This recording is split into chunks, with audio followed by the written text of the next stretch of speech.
Κυρίες και κύριοι, φίλες και φίλοι, καλησπέρα. Απόψε είναι Τετάρτη, 17 Ιουλίου του 2024. Μία μέρα πριν τη μεγάλη εκδήλωση που πιστεύουμε ότι θα γίνει αύριο, 5η 18 Ιουλίου 2024, στην οδό Ψαρομιλίγκου 27-29 στον Κεραμικό, ώρα 8 το βράδυ. Θα έχουμε και διοικητική μέρημνα, όπερ κρύο νερό. Θα έχουμε και τηλεοπτική κάλυψη, όμως θα μεταδοθεί σε επόμενη φάση, όχι, δεν θα είναι απευθείας.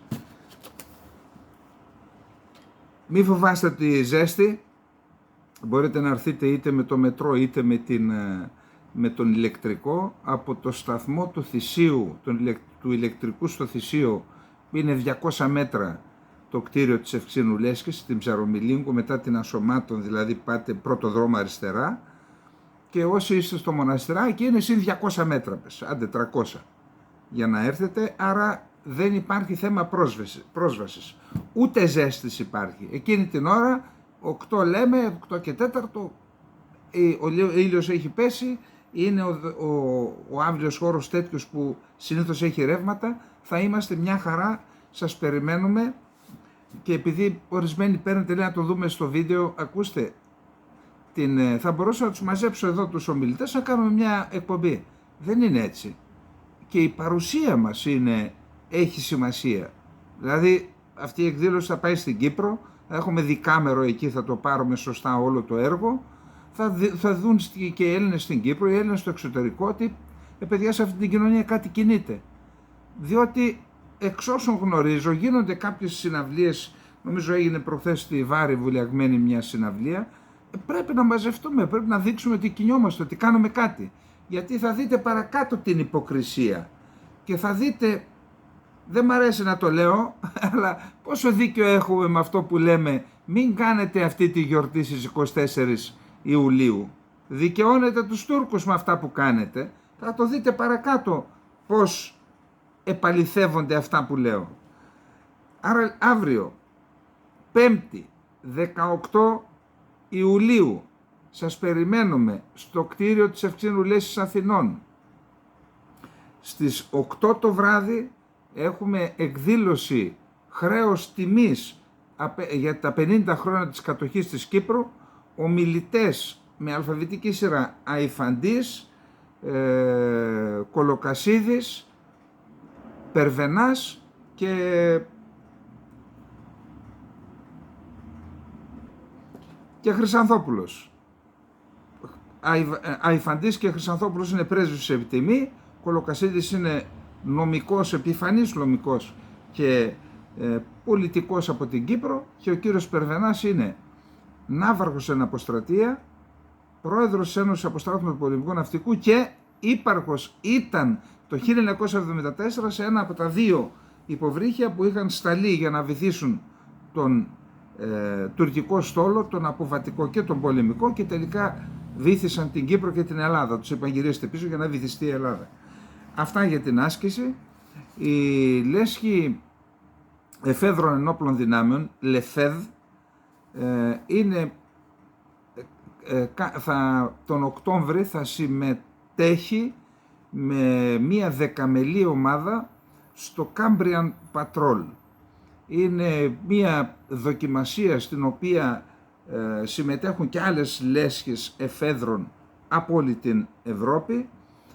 Τις προηγούμενες χρονιές, αν μπορείτε να το δείτε, Λεφέδ Cambrian Patrol, να δείτε ότι πραγματικά είναι ενδεικτικό της ποιότητας των ενόπλων δυνάμεων. Αν οι έφεδροι φέρνουν καλά αποτελέσματα σε διεθνείς δοκιμασίες, σημαίνει ότι αυτό εκεί αντικατοπτρίζεται και η ποιότητα των ενόπλων δυνάμεων. Εν πάση περιπτώσει, επειδή δεν είναι χρηματοδοτούμενοι οι ΛΕΦΕΔ και επειδή για να πάνε, νομίζω στη Βρετανία γίνεται, 10 άτομα χρειάζονται, υπάρχουν έξοδα, μπορείτε να τηλεφωνήσετε στον Κωνσταντίνο στο 6986 003 620 να βοηθήσετε, έστω και μια μικρή βοήθεια, ούτως ώστε να συγκεντρωθούν τα χρήματα για τα εισιτήριά τους, για τη διαμονή τους, να μας εκπροσωπήσουν εκεί. Επαναλαμβάνω, η εκπροσώπηση αφορά τις ένοπλες δυνάμεις της Ελλάδας. Θα μου πείτε γιατί δεν χρηματοδοτούνται από αλλού. Δεν είναι δικό μου θέμα. Ζήτησαν τη βοήθειά μου, τους τη δίνω με μεγάλη ευχαρίστηση και προτείνω να κάνουμε και εμείς κάτι, να βοηθήσουμε τους ανθρώπους για τη συμμετοχή τους στην δοκιμασία αυτή. Λοιπόν, να ξεκινήσουμε τα θέματά μας. Για να δούμε τώρα τι γίνεται εδώ. Διαβάζω στους Τούρκους, διαβάζω στο Al Jazeera, διαβάζω στους Ουκρανούς. Καταρχάς ότι η Ελλάδα πρόκειται να υπογράψει σύμφωνο ασφάλειας, πώς το λένε, με την Ουκρανία. Είναι αυτό που μας προειδοποίησε ο Ζελένσκι όταν πήγε ο Μητσοτάκης στην Οδυσσό και το διερρήγναν τα ημάτια τους. Δεν υπάρχει τέτοιο θέμα, μα ο άλλος το ανακοίνωσε από εκεί, λέει, συμφωνήσαμε. Αυτοί μετρούν τις ψήφους τώρα. Και έρχεται τώρα και ο Τούρκος μας το αποκαλύπτει, το αποκαλύπτουν οι Al Jazeera, το αποκαλύπτουν για τα F-16 αποκαλύπτουν. Για τη συμφωνία το είδα από τους Τούρκους. Και νομίζω ότι κάπου και το Διανέωσης το ανέφερε κάπου. Λοιπόν, πρόσεξε εδώ τι γίνεται τώρα. Για τα F-16, τα οποία δεν τα δίνουμε στην Κύπρο, αλλά θα τα δώσουμε στους Ουκρανούς. Και όλα αυτά τη στιγμή που πάμε για ανατροπές. Αν εκλεγεί ο Τραμπ, πάμε για σοβαρές ανατροπές. Ως συνήθως, οι Έλληνες, λέει, κοιμούνται νωρίς και ξυπνάνε αργά, έλεγε η μάνα μου, η συγχωρεμένη. Οι Έλληνες, παιδί μου, λέει, κοιμόμαστε νωρίς και ξυπνάμε αργά. Άντε, ξυπνήσουμε κατόπιν εορτής. Δημοσιεύματα στην Ουκρανία αναφέρουν ότι η Ελλάδα στέλνει F-16 στην Ουκρανία, σενάριο που, όπως αναφέρουν στρατιωτικές πηγές στην Αυτεμπορική σε άρθρο της Νικολέτας Πετανίδου, δεν ισχύει, λένε οι στρατιωτικοί εδώ. Ειδικότερα σε σημερινό δημοσίευμα του ουκρανικού Ουκράινσκα Pravda αναφέρεται ότι η Ελλάδα σχεδιάζει να παροπλήσει 32 παλιά μαχητικά αεροσκάφη F-16 Block 30 και να τα στείλει στην Ουκρανία. Και συνεχίζει ότι η Ελλάδα είναι η μόνη χώρα που μπορεί να έχει πρόσβαση σε ένα από τα πιο σημαντικά διεθνή δίκτυα. Η ελληνική πολεμική αεροπορία σχεδιάζει να αναβαθμίζει 82 F-16 σε διαμόρφωση Block 70 και να αποκτήσει 24 μαχητικά Ραφάλ 4ης γενιάς από τη Γαλλία. Στρατιωτικές πηγές, μιλώντας στην Αυτεμπορική, αναφέρουν ότι ουδέποτε υπήρξε ενδεχόμενο αποστολής των εν λόγω μαχητικών αεροσκαφών στην Ουκρανία. Όπως εξηγούν, το θέμα είναι σύνθετο. Δηλαδή, για να σταλούν μαχητικά αεροσκάφη οπουδήποτε, είτε αυτό αφορά πώληση είτε απόσυρση, πρέπει να αφαιρεθούν από τη δομή των δυνάμεων. Δεν υπάρχει κανένα τέτοιο σχέδιο. Ναι, αλλά ο Δένδιας δεν μας είπε ότι εγώ θα τα πουλήσω και τα Mirage 2005 και τα F-16. Άλλα λέει ο Δένδιας, άλλα λένε οι στρατιωτικές πηγές. Τι να πιστέψουμε εμείς τώρα. Το Υπουργείο Εθνικής Άμυνας τώρα, με τη σειρά του, στη δημοσιογράφο, το σενάριο αποστολής μαχητικών F-16 στην Ουκρανία απορρίπτει και το επιτελείο του Υπουργείου Εθνικής Άμυνας. Ουδέν ζήτημα μεταφοράς ελληνικών F-16 στην Ουκρανία τίθεται, ανέφεραν τον Απρίλιο πηγές του Υπουργείου Εθνικής Άμυνας. Όλα τα άλλα αποτελούν ακατάσχετη σεναριολογία. Εμείς, ναι, αλλά αυτό λέει ουδέν ζήτημα μεταφοράς ελληνικών F-16 στην Ουκρανία τίθεται. Όμως το Υπουργείο είπε θα τα πουλήσει. Δηλαδή, άμα τα δώσει στην Αμερική, τα εξυγχρονίσει η Αμερική και τα δώσει, δεν θα είναι τα ελληνικά F-16 που τελικώς καταλήγουν στην Ουκρανία. Δεν θα ήταν σωστό να μιλάτε οι πολιτικοί και οι στρατιωτικοί τη γλώσσα της αλήθειας και να λέτε η Ελλάδα, ελληνικό F-16, μέσω οποιασδήποτε διαδρομής δεν πρόκειται να καταλήξει στην Ουκρανία. Αυτή είναι η σωστή δήλωση.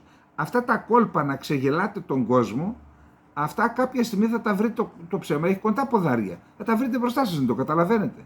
Όσο και να το πάτε από εδώ, από εκεί, θα έρθει, θα βγει το ψέμα. Το δημοσίευμα λοιπόν αναφέρει ότι σύμφωνα με πηγές του Al Jazeera, το δημοσίευμα της Ουκράινσκα Pravda, η Ελλάδα πιστεύει ότι είναι καλύτερο να στείλει τα αεροσκάφη αυτά πίσω στη ΣΥΠΑ, όπου θα αναβαθμιστούν και στη συνέχεια θα σταλούν στο Κίεβο. Ωστόσο, ο εκπρόσωπος της ελληνικής πολεμικής αεροπορίας δήλωσε: η πώληση 32 F-16 θα άνοιγε μια μεγάλη τρύπα στην ελληνική πολεμική αεροπορία. Πρέπει να υπάρχει απαρτία περίπου 200 αεροσκαφών, κάτι που δεν μπορεί να συμβεί με πιο σύγχρονα και ακριβά αεροσκάφη.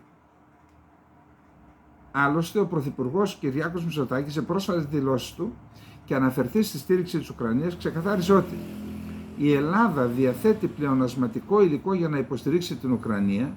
Δηλαδή, καταλάβατε, εμείς λέγαμε, ρε παιδιά, δεν παίρνετε υλικό να το έχετε πλεονασματικό, αφού δεν παράγουμε. Αν ήταν ελληνικά κρατικά εργοστάσια θα έλεγες εντάξει, βάλε και λίγο να έχεις παραπάνω. Δηλαδή εμείς πήραμε υλικό, πολεμικό υλικό πλεονασματικό, πληρώσαμε σκληρό συνάλλαγμα για να το έχουμε έτσι πλεόνασμα. Και τώρα σου λέει, ρε παιδιά, αφού το έχεις που το έχεις, τι να κάθετε, δεν το δίνεις στην Ουκρανία. Έτσι είναι. Εδώ να καταλάβετε το δούλημα που τρώμε. Και τώρα προσέξτε. Η Ελλάδα λοιπόν διαθέτει πλεονασματικό υλικό για να υποστηρίξει την Ουκρανία, πάντα με σύμφωνη γνώμη του Γενικού Επιτελείου Εθνικής Άμυνας και του Υπουργείου Εθνικής Άμυνας. Ρίχνει το μπαλάκι και εκεί. Σου λέει, άμα μπορείτε πείτε όχι. Και έχω πει πάρα πολλές φορές, λέει ο Μητσοτάκης, ότι σε καμία περίπτωση αυτές οι κινήσεις οι οποίες κάνουμε δεν θέτουν σε αμφισβήτηση την αποτρεπτική δυνατότητα της χώρας. Σε καμία περίπτωση. Δηλαδή όταν δίνεις τα Stinger από ένα σημαντικό στρατιωτικό αεροδρόμιο, δεν θέλω να πω ποιο, όπου τα πήρατε νύχτα, αυτό δεν αποδυναμώνει την αεράμινα του αεροδρομίου, αφού ξέρω ότι δεν έχουν συμπληρωθεί. Ψέμα πάλι, ψέμα μπροστά στα μάτια μας. Ελπίζω να ακούν οι πολίτες. Άρα επ' αυτού δεν νομίζω ότι υπάρχει καμία απολύτως δυνατότητα παρερμηνίας των δηλώσεών μου. Θέλω επίσης να επισημάνω ότι ένα μέρος του υλικού το οποίο διαθέτουμε είναι υλικό το οποίο μπορεί να λύγει και σύντομα ως προς τις επιχειρησιακές του δυνατότητες και θα καταλήγαμε στο τέλος να πληρώναμε και χρήματα. Αυτό σωστό είναι. Επιπρόσθετα χρήματα αρκετά για να καταστρέψουμε το σχετικό υλικό. Αυτά για αυτούς οι οποίοι διακινούν αυτές τις φήμες. Εξάλλου είναι γνωστοί αυτοί οι οποίοι επιμένουν να διακινούν τέτοια σενάρια. Μόνο τότε θα πιστέψουμε. Σύσσωμη η Ελληνική Βουλή, αντιπροσωπεία, με όρκο, όπως ορκίζεται ο καθένας. Κάποιοι ορκίζονται στη τιμή, κάποιοι ορκίζονται στο Θεό. Με όρκο ότι δεν θα αποκαλύψουν σε όλες τις αποθήκες να δουν ποια είναι τα αποθέματα των ελληνικών ενόπλων δυνάμεων. Για πόσες ημέρες αγώνα έχουμε πυρομαχικά, πόσο προβλέπονται και πόσα έχουμε. Μόνον αυτό. Τα λόγια, όποιος τα πιστεύει, όποιος τα πιστεύει κάνει κακό στη χώρα. Όποιος πιστεύει τις δηλώσεις, αντίστοιχες δηλώσεις, τώρα ξέρετε.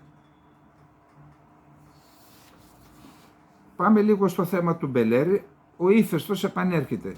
Καταρχάς να σας πω κάτι. Παιδιά, εδώ δεν είναι παιχνίδι να παίζουμε. Αλήθεια το λέω. Ο χρόνος είναι πολύτιμος, δεν είναι παιχνίδι να παίζουμε. Ούτε κάνουμε εδώ βεντέτα, είπα, μου πες και τα λοιπά. Αφού μιλάμε ξεκάθαρα, δεν χρειάζεται να επανέρχεστε τα ίδια και τα ίδια. Πολύ σωστά δεν δέχεσαι τα τετελεσμένα στην Κύπρο και θέτεις ως στόχο την απελευθέρωση. Αποδέχεσαι όμως και αναγνωρίζεις την παράνομη απόφαση ενός δικαστηρίου του Ράμα. Συγγνώμη, κράτος είναι αυτό, ενώ το άλλο είναι κατοχή. Τι σχέση έχει το ένα με το άλλο? Δηλαδή να είχαμε να λέγαμε, τι δέχομαι, ποιος σου είπε ότι τι δέχομαι? Δεν μπορώ να κάνω τίποτα, κράτος ανεξάρτητο είναι εκείνο. Ενώ τα κατεχόμενα δεν είναι ανεξάρτητο κράτος. Εγώ θυμάμαι δηλώσεις ότι ο Μπελέρης θα έκανε προσφυγή στο Ευρωπαϊκό Δικαστήριο για να ανατρέψει την απόφαση. Θα την κάνει λοιπόν, το είπε. Γιατί το αναφέρεις? Η Ελλάδα, λέγανε, θα έβαζε βέτο εκβιαστικά για την ευρωπαϊκή πορεία της Αλβανίας. Αυτό τι σχέση έχει με αυτό που λέμε για την απελευθέρωση, για την πενθήμερη άδεια για να πάει να ορκιστεί? Τι σχέση έχει αυτό? Τι έγινε τώρα? Δεν αναφέρθηκε στην παρουσία του Αλβανού Προέδρου. Σήμερα θα αναφερθώ για τους Τσάμιδες. Η υποχωρητικότητα φέρνει άλλος. Αν ο Ράμα βάλει ένα δικό του άνθρωπο, ανώνυμος είναι αυτός, δηλαδή δεν έχει όνομα. Αν ο Ράμα βγάλει ένα δικό του άνθρωπο σαν δήμαρχο και βάζει υπογραφές που θέλει ο Έντι, τι θα κάνει από τις Βρυξέλλες ο Μπελέρης? Ο χρόνος θα δείξει, μην προτρέχεις. Ποιος προτρέχει? Δηλαδή, συγγνώμη, άμα δεν ήταν στις Βρυξέλλες και ήταν στη Χιμάρα, τι θα έκανε ο Μπελέρης? Αφού καταδικάστηκε και δεν μπορεί να είναι υποψήφιος δήμαρχος. Αν ήταν στη Χιμάρα, τι θα έκανε? Παιδιά, πραγματικά, μην παίζετε με τον εγκέφαλό μας τώρα. Αλήθεια το λέω, μην παίζετε με τον εγκέφαλό μας. Θέλω κριτική και σχόλια, κάντε. Αλλά,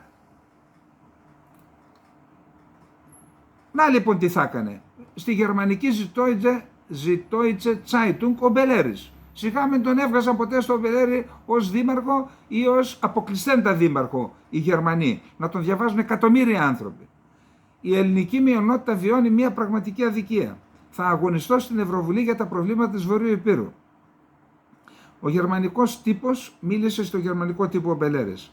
Αναφέρεται στην άδεια του Φρέντι Μπελέρη από τη φυλακή στην ξηρασία που πλήττει την Ελλάδα και τον υποψήφιο του Τραμπ για την αντιπροεδρία.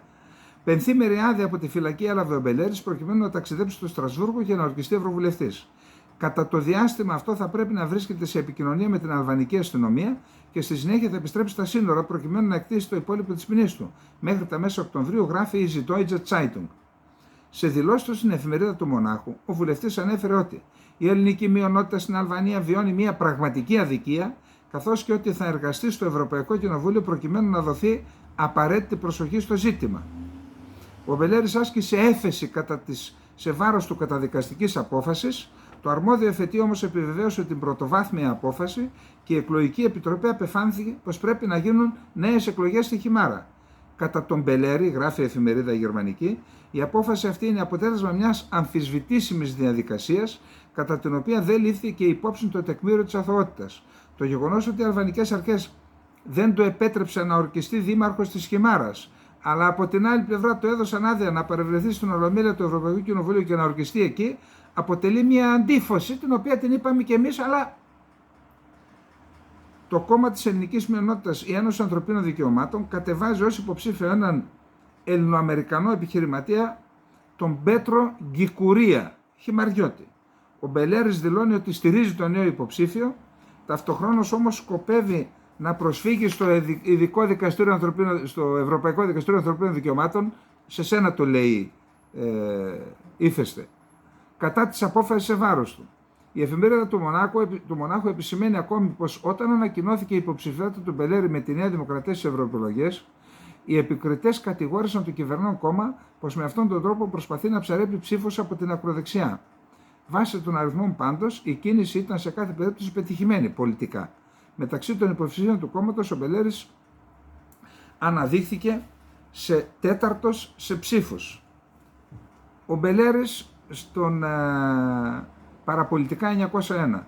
Δεν θα ζητήσω χάρη από τον Αλβανό πρόεδρο της Δημοκρατίας για να αποφυλακιστώ, γιατί είναι παράνομη η φυλάκισή μου.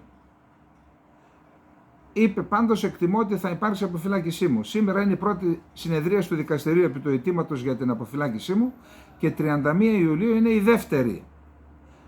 Στο ερώτημα αν η υποψηφιότητά του στις ευρωεκλογές του Ιουνίου προσέλκυσε ακροδεξιούς στη Νέα Δημοκρατία, ο Μπελέρης σημείωσε πως αν υπάρχουν ακροδεξιοί στη Νέα Δημοκρατία, κάτι δεν πάει καλά. Εγώ ανήκω στην δεξιά της Νέας Δημοκρατίας. Τέλος, αποκάλυψε ότι συνολικά 5 κόμματα, ότι ήταν 5 τα κόμματα που τον επισκέφθηκαν στη φυλακή και του ζήτησαν να θέσει υποψηφιότητα μαζί του στις ευρωεκλογές. Πέραν της Νέας Δημοκρατίας ήρθαν άλλα 3 δεξιά κόμματα και ένα αριστερό. Για να δούμε τώρα. Νέα πρόκληση από τα τύρανα. Ο Αλβανός πρόεδρος στην εκδήλωση για την σε εισαγωγικά γενοκτονία των Τζάμιδων είναι η πρώτη φορά που παρέστη. Μέχρι τώρα πήγαιναν εκπρόσωποι κομμάτων και μάλιστα ο Αλβανός πρόεδρος, ο Μπαϊράμ Μπεγκάι, είναι εκλεκτός του Ράμα, άρα είναι το alter ego του Ράμα. Κατέθεσε Στεφάνη. Η ελληνική αντίδραση. Η κατάθεση Στεφάνου από τον πρόεδρο της Αλβανίας σε μνημείο που προβάλλει ανιστόρητες και ψευδείς κατηγορίες και υπενήσεται εδαφικές διεκδικήσεις βάρος της Ελλάδας είναι μια ενέργεια που παραπέμπει σε ανεπίτρεπτους εθνικισμούς περασμένων εποχών, έλεγαν διπλωματικές πηγές. Προσέθεσαν δε ότι η ασυμβίβαστη αυτή με την ιστορική αλήθεια πράξη υπονομεύει την ανάπτυξη καλών σχέσεων γειτονίας μεταξύ των χωρών μας. 2 λόγια να πω για τους Τσάμιδες. Καταρχάς, Τσάμις. Η λέξη Τσάμις βγαίνει από τον ποταμό Θίαμι. Είναι οι κάτοικοι του ποταμού Θίαμις, του Θίαμι μάλλον, έτσι. του ποταμού Θίαμη. Θίαμης δεν μπορούσαν να το προφέρουν, το είπα Τσάμες. Έχω στα χέρια μου ένα βιβλίο, τώρα πού να το ψάξω να το βρω, μου το έδωσε ένας φίλος από την περιοχή που διεκδικούν οι Τσάμιδες, από τη Θεσπρωτεία νομίζω, και το χωριό του αναφέρεται στις οικογένειες που είχαν εξισλαμιστεί, εξαλβανιστεί, τα ελληνικά τους ονόματα και πώς επέλεξαν μετά την Οθωμανική κατοχή να αλλάξουν και να γίνουν Αλβανοί, και άρα ξέρετε πώς λέγονται αυτοί, εξομότες. Εν πάση περιπτώσει, εγώ δεν λέω ότι είναι όλοι έτσι, έχω ένα βιβλίο για ένα χωριό τουλάχιστον. Γεια σου Αργύρι από το Βερμόντ. Τώρα, αυτοί οι άνθρωποι που εξισλαμίστηκαν ή ξέρω εγώ, πάντως δεν ήταν μουσουλμάνοι πάντα, όταν ήρθαν οι Οθωμανοί έγιναν μουσουλμάνοι. Αυτοί οι άνθρωποι λοιπόν, όταν υπογράφηκε η συνθήκη της Λοζάνης, τι έλεγε η συνθήκη της Λοζάνης? Όλοι οι μουσουλμάνοι της Ελλάδας θα πάνε στην Τουρκία και οι Έλληνες της Τουρκίας θα έρθουν στην Ελλάδα. Τότε λοιπόν, ο παππούς του Θεόδωρου Πάγκαλου ήταν αυτός που έχω την αλληλογραφία. Επικοινώνησε με τον πρόεδρο της Βουλής στα Τύρανα και συμφώνησαν να παραμείνουν εδώ. Τη καλή θελήση της Ελλάδος. Με καλή θέληση τους είπαμε να μείνουν, διότι υπάρχει αυτή η συμβίωση επί αιώνες Ελλήνων και Αλβανών στον ίδιο τόπο. Υπό τη γενικότερη έννοια λέμε. Και έμειναν εδώ. Όταν ήρθαν οι Ιταλοί και οι Γερμανοί, έκαναν τάγματα, ντύθηκαν με φασιστικές στολές ιταλικές, έκαναν τάγματα και έκαναν εγκλήματα πολέμου. Και όταν κάποιοι πάντως από τους Τσάμιδες ήταν και με τον Ζέρβα, και αυτούς δεν τους πήραξε κανένας και δεν έφυγαν αυτοί. Όσοι ήταν στα τάγματα των φασιστών κατοχής της Ελλάδας, δηλαδή η Ελλάδα είχε τετραπλή κατοχή, γερμανική, ιταλική, βουλγαρική και στην περιοχή εκεί και των Τζάμιδων. Αυτοί λοιπόν, φοβούμενοι ότι θα δικαστούν, τα μάζεψαν και έφυγαν με τις οικογένειές τους. Πού την είδατε τη γενοκτονία? Ας έμεναν να δικαστούν. Θα τους πείραζε κανένας? Έφυγαν λοιπόν και υπάρχει... Ετοιμάζουμε λοιπόν ένα βιβλίο τώρα, θα το εκδώσουμε τον Σεπτέμβριο-Οκτώβρη, που υπάρχουν με βάση αρχαιακό υλικό όλα τα εγκλήματα των Τζάμιδων στη διάρκεια της Ιταλικής κατοχής. Πού τα είδατε λοιπόν εσείς τη γενοκτονία? Ποιος έκανε γενοκτονία? Γιατί να σας κάνουμε γενοκτονία όταν εμείς σας κρατήσαμε στην ελληνική επικράτεια, ενώ θα μπορούσατε να πάτε στην Τουρκία και να γίνετε Τούρκοι? Γιατί τα κάνετε αυτά? Είναι έντιμη συμπεριφορά αυτή απέναντι στην Ελλάδα, που επαναλαμβάνω, καλή τη θελήση σας επέτρεψε να μείνετε στην Ελλάδα? Έπρεπε να έχετε φύγει το 1923 και να πάτε στην Τουρκία. Και όσοι δεν το πιστεύετε, ψάξτε το, ρωτήστε ανθρώπους αντικειμενικούς από εκεί που βρίσκεστε και θα σας πούν την αλήθεια. Έχουμε πει αρκετές φορές εδώ σε αυτήν την εκπομπή την ανάγκη η Ελλάδα να αποκτήσει, να ακολουθήσει τα βήματα της παγκόσμιας κοινότητας δηλαδή, και να κατασκευάσει πυρηνικό εργοστάσιο παραγωγής ηλεκτρικής ενέργειας. Και αυτά τα κόλπα που διαβάζω εδώ εκεί δεν είναι πολύ ακριβά κτλ. Αυτά να τα αφήσουν κατά μέρος. Αυτό είναι μια στρατηγική απόφαση. Εάν η Ελλάδα αποκτήσει ενεργειακή αυτάρκεια, τότε μπορεί να γίνει και ένα κανονικό κράτος και μια ισχυρή χώρα. Τώρα, από τα φουρφούρια και από τα ηλιακά πάρκα και όλα αυτά, εντάξει, καλά είναι, δεν γίνεσαι έτσι ισχυρός. Κάντε λοιπόν 1-2 εργοστάσια, πυρηνικά εργοστάσια παραγωγής ηλεκτρικής ενέργειας, να μπει η Ελλάδα στην ομάδα των χωρών που διαθέτουν και παράγουν ηλεκτρική ενέργεια με πυρηνικούς αντιδραστήρες, και τότε θα κάνετε την Ελλάδα μεγάλη. Το λέμε καιρό αυτό, δεν λέω ότι εισακουστήκαμε. Λοιπόν, δεν λέω ότι μας άκουσαν εμάς, πάντως βλέπω, γιατί γίνεται μια κίνηση στην Ευρώπη πλέον, βλέπω ότι και ο Έλληνας Πρωθυπουργός, στο συνέδριο που έγινε του Economist εδώ στο Λαγονήσι, έκανε αναφορά στο θέμα. Για να δούμε τι είπε. αναφερόμενος στο στόχο για μηδενικές εκπομπές αερίων, ο Έλληνας Πρωθυπουργός στην εισήγησή του είπε: «Δεν υπάρχει τρόπος να φτάσουμε στο ουδέτερο ισοζύγιο εκπομπών χωρίς την πυρηνική ενέργεια. Επενδύουμε λοιπόν ως Ευρωπαίοι στην επόμενη γενιά μικρών πυρηνικών αντιδραστήρων. Έχουμε πραγματικά κάνει τις σωστές επιλογές για την πράσινη μετάβαση, τουλάχιστον προσδιορίζοντας 3 ή 4 κρίσιμες βιομηχανίες. Τα πυρηνικά, ο ίδιος ο Πρωθυπουργός άνοιξε το θέμα της τεχνολογίας των μικρών αρθρωτών πυρηνικών αντιδραστήρων, τεχνολογία που προωθείται και επίσημα από την Ευρωπαϊκή Ένωση. Γι' αυτό μπαίνουμε κι εμείς. Αλλιώς ακόμα είχαμε τα ταμπού. Από πυρηνικοποιημένο χωριό, έλεγε κάποιος, επειδή δεν θα έχει πυρηνικά όπλα. Τα πυρηνικά τσέπης, όπως αλλιώς έχουν επικρατήσει να λέγονται, πρόκειται για μικρά εργοστάσια, μικροί αντιδραστήρες ισχύως 50-70 το πολύ 300 ΜΒ. Είναι εύκολα να συναρμολογηθούν και να αποσυναρμολογηθούν. Εν πάση περιπτώσει, φαίνεται ότι κάτι γίνεται. Μακάρι η Ελλάδα να ξυπνήσει, να αποκτήσει, αφού ληφθούν και όλα τα μέτρα ασφαλείας, να αποκτήσει πυρηνική τεχνογνωσία και ηλεκτρική ενέργεια από πυρηνικούς αντιδραστήρες. Προσέξτε τι γίνεται τώρα. Η Berliner Zeitung λέει ότι η Ελλάδα έχει, και η Ευρώπη, αλλά η Ελλάδα ειδικά, έχει αυξήσει τις αγορές φυσικού αερίου από τη Ρωσία μέσω του τουρκικού αγωγού, του Turkish Stream. Μπράβο, το καταφέρατε παιδιά. Το καταφέρατε. Ρίξατε τον Καραμαλή που ήθελε να κάνει τον South Stream, εννοώ τους Αμερικανούς, αφήσατε τους Τούρκους να κάνουν τον Turkish Stream και τώρα μας λέτε, ή τέλος πάντων, άντε να πάρουμε εδώ τα δικά μας τα τζιμάνια, παίρνουμε από τους Τούρκους. Πώς να τα σπάσεις μετά με τους Τούρκους, άμα σου παρέχουν φυσικό αέριο. Λοιπόν, μετά το ξέσπασμα της σύγκρουσης στην Ουκρανία, οι εισαγωγές φυσικού αερίου από τη Ρωσία στην Ευρωπαϊκή Ένωση μειώθηκαν κατά 4 φορές. Από το 40% όλων των ευρωπαϊκών εισαγωγών το 2021, το 2023 έπεσαν στο 8%. Τώρα όμως έχει παρατηρηθεί μια αντίστροφη τάση.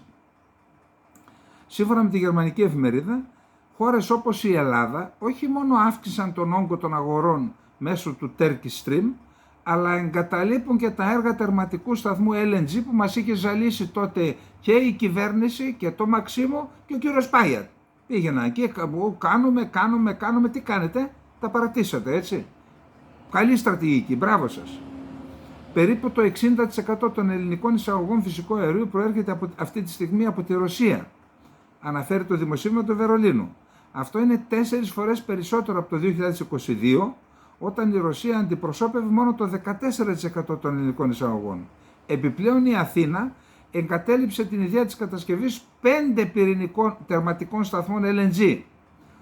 Ο Υπουργός Ενέργειας της Ελλάδας πιστεύει ότι η χώρα δεν χρειάζεται νέους τερματικούς σταθμούς και η χώρα θα έχει αρκετή υπάρχουσα χωρητικότητα. Στην Αυστρία το μερίδιο της Ρωσίας στις εισαγωγές φυσικού αερίου αυξήθηκε από 87% σε 91%. Η Ουγγαρία υπέγραψε νέες συμβάσεις. Η Ευρώπη έχει αυξήσει το 2023 και το 2024 την αγορά ρωσικού φυσικού αερίου. Ο Turkish Stream αντιπροσωπεύει 344 εκατομμύρια κυβικά μέτρα αυτού του όγκου, αν και ένα χρόνο νωρίτερα ήταν μόνο 2,98. Πρόκειται για αύξηση 15%. Συγγνώμη, όταν παίρνετε ρωσικό φυσικό αέριο την ίδια στιγμή πάνε να δώσετε στους Ρώσους, στους Ουκρανούς F-16, μήπως πρέπει να προετοιμάζετε μια άλλη πολιτική για την Ελλάδα? Άμα τα αλλάξει όλα ο Τραμπ και αν σταματήσει ο πόλεμος, μήπως πρέπει να προετοιμάζετε από τώρα για μια άλλη πολιτική? Λέω εγώ. Καλά, πάμε τώρα θα πω μια ξένη λέξη, δεν ξέρω πώς να πω στα ελληνικά, στο κλου της εκπομπής. Να δείτε τι συνέβη με το Δένδια, με τον Τουρκικό Υπουργείο Εξωτερικών, το οποίο στην ουσία ξεσκεπάζει πιθανότατα πράγματα που έχουν συμφωνήσει με το Μητσοτάκη και καρφώνουν οι Τούρκοι το Δένδια. Λέει, τι είναι αυτά που κάνει, πάνε να παίξεις, λέει, εσύ παιχνίδι, να κάνεις καριέρα με δηλώσεις του τύπου υπάρχει κατοχή, στρατός κατοχή στην Κύπρο? Τι είναι αυτά που λες? Γιατί, λέει, χαλάς το κλίμα που προσπαθούν να φτιάξουν ο κύριος Μητσοτάκης με τον Ερντογάν? Και έρχεται ο Μαρινάκης, δεν μιλάει και αυτός για κατοχή, λέει για διαιρημένη. Πόσο καιρό, πόσες μέρες τώρα το λέμε αυτό? Τέλος πάντων, ας δούμε πρώτα τι είπε η Μέτσολα, αυτή η Μαλτέζα, η εκ Μάλτας πρόεδρος του Ευρωπαϊκού Κοινοβουλίου, νεοεκλεγήσα, για την Κύπρο. Η Κύπρος δεν είναι μια ξεχασμένη γωνιά της Ευρωπαϊκής Ένωσης. Οι προκλήσεις της Κύπρου είναι και δικές μας προκλήσεις. Και η Ευρώπη δεν θα είναι ποτέ ολόκληρη όσο η Κύπρος παραμένει διαιρεμένη. Καλά, αυτή είναι η Μαλτέζα, το λέει. Στην Ευρώπη μας οι διαιρέσεις δεν έχουν θέση. Γι' αυτό είναι σημαντικό να τονίσω ότι αυτή η αναγκαστική διαίρεση ενός κράτους μέλους της Ευρωπαϊκής Ένωσης δεν είναι κυπριακό ζήτημα, αλλά ευρωπαϊκό, και πρέπει να απαντήσουμε σε αυτό με ευρωπαϊκό τρόπο. Η Ευρώπη έχει τη δύναμη να θεραπεύει. Το έχουμε δει, το έχουμε νιώσει, το έχουμε ζήσει. Άντε ρε παιδιά, πόσο θα αργήσει αυτή η θεραπεία ακόμα?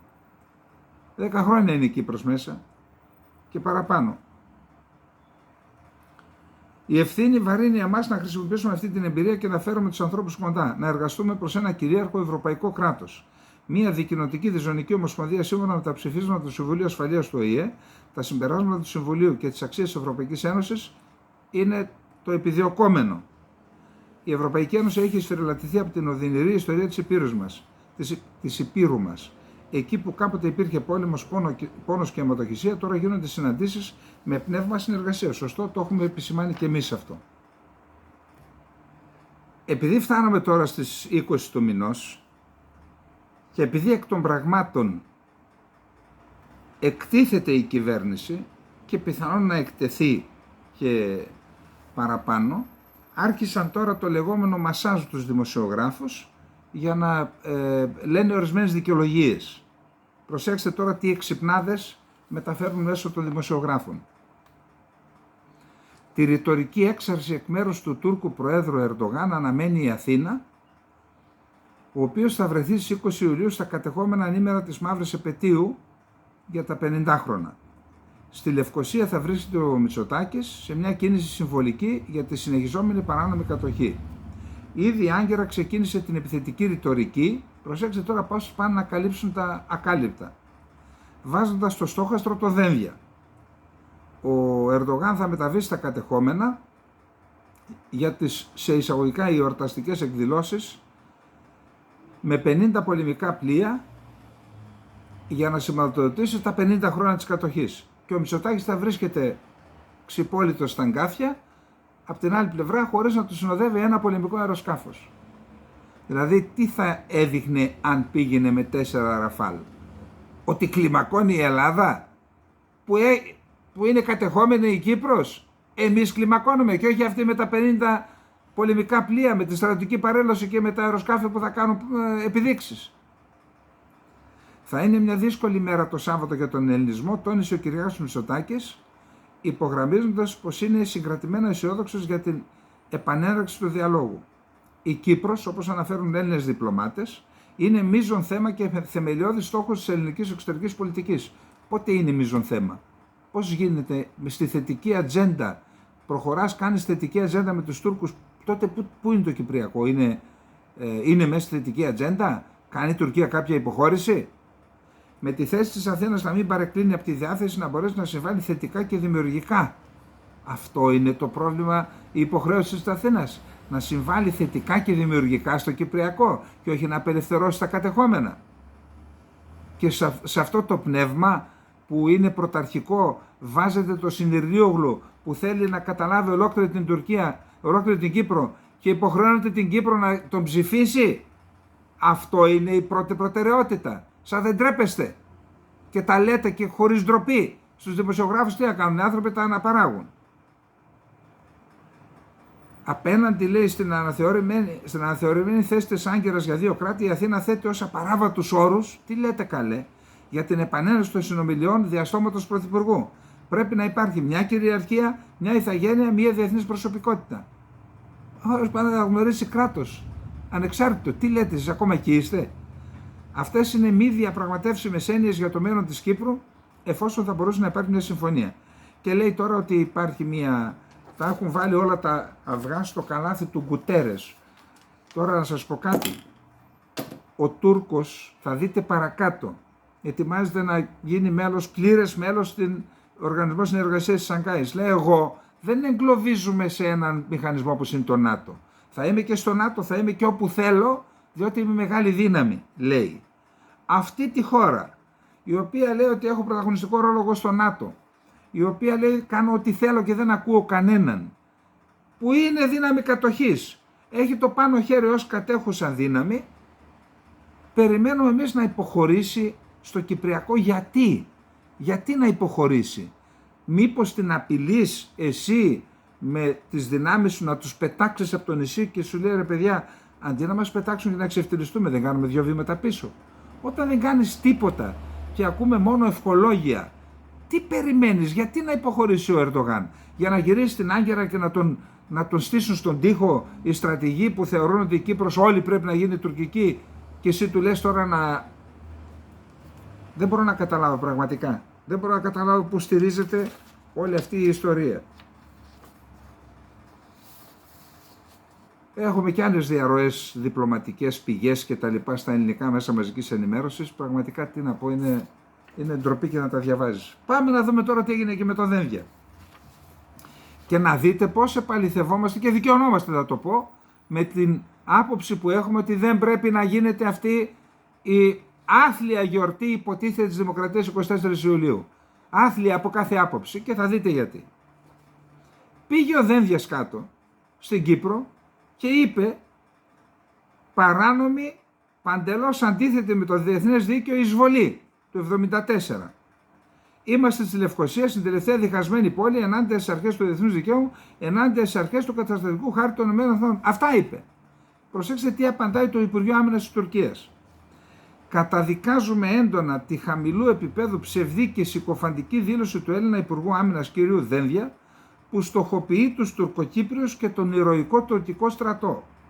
Ο ηρωικός τουρκικός στρατός ανέλαβε δράση σύμφωνα με το εγγυητικό δικαίωμα της Τουρκίας που απορρέει από διεθνείς συμφωνίες και έσωσε τον τουρκοκυπριακό λαό, ο οποίος υπέστη κάθε είδους διώξεις από την ελληνοκυπριακή πλευρά μεταξύ 1963 και 1974 από μία απόπειρα γενοκτονίας.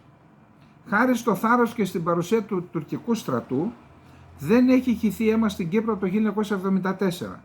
Έχει εξαλειφθεί η χουντική καταπίεση της Ελλάδας στον ελληνοκυπριακό λαό, άρα λένε εμείς απαλλάξαμε τον ελληνοκυπριακό λαό από τη Χούντα.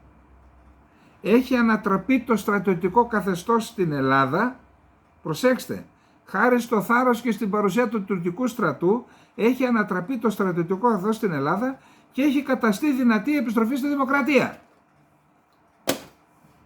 Τότε όταν κάνετε αυτή τη γιορτή της δημοκρατίας στο Προεδρικό Μέγαρο, κυρία Σακελαροπούλου, στείλτε και μια ανθοδέσμη στην Τουρκία και πέστε ευχαριστούμε που μας φέρατε τη δημοκρατία. Σαν δεν τρέπεστε λίγο που μαζεύεστε όλοι εσείς εκεί ένοχοι και συνένοχοι στο έγκλημα της Κύπρου, διότι το έγκλημα της Κύπρου δεν σταμάτησε στις 20 Ιουλίου, ούτε στις 15 άρχισε και δεν τελείωσε στις 20 Ιουλίου.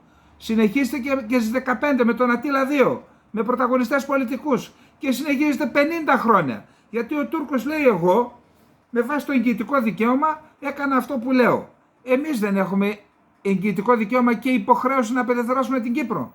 50 χρόνια ένοχοι και συνένοχοι, και έχετε το θράσος και την ανηθικότητα να γιορτάζετε τη δημοκρατία που μας την έφεραν οι Τούρκοι. Το είπα σήμερα και κάποιος μου είπε, λέει, αδικείς τον εαυτό σου. Το είπα στο Open. Δεν είπα ότι δεν... Είπα μήπως αγωνίστηκε κανένας για να έρθει η δημοκρατία τον Αύγουστο του 1900 ή τον Ιούλιο του 1974, κανένας. Πιο πριν αγωνίστηκαν, αλλά δεν αναφέρομαι σε αυτό. Αναφέρομαι στην παλινόρθωση της δημοκρατίας. Πολέμησε κανένας για να έρθει η δημοκρατία? Δεν έγινε κάτι τέτοιο. Κατέρευσε η Χούντα, αλλαγή φρουράς είχε πει ο Ανδρέας Παπανδρέου. Αυτοί που έφεραν την πρώτη Χούντα, την απέσυραν, έφεραν τη δεύτερη, τους έκανε τη δουλειά και μετά έφεραν τους πολιτικούς. Αλλαγή φρουράς. Και γιορτάζεται και πηγαίνετε τη στιγμή που θρηνεί η Κύπρος, 200.000 πρόσφυγες, όλοι οι υπόλοιποι Έλληνες της Κύπρου. Ο ελληνισμός πρέπει να θρηνεί. Και εσείς πάτε, φοράτε οι άντρες τα κουστούμάκια και οι γυναίκες στις τουαλέτες και πάτε και γιορτάζετε εκεί και χαχαχαχουχουχού και χαμογελάκια.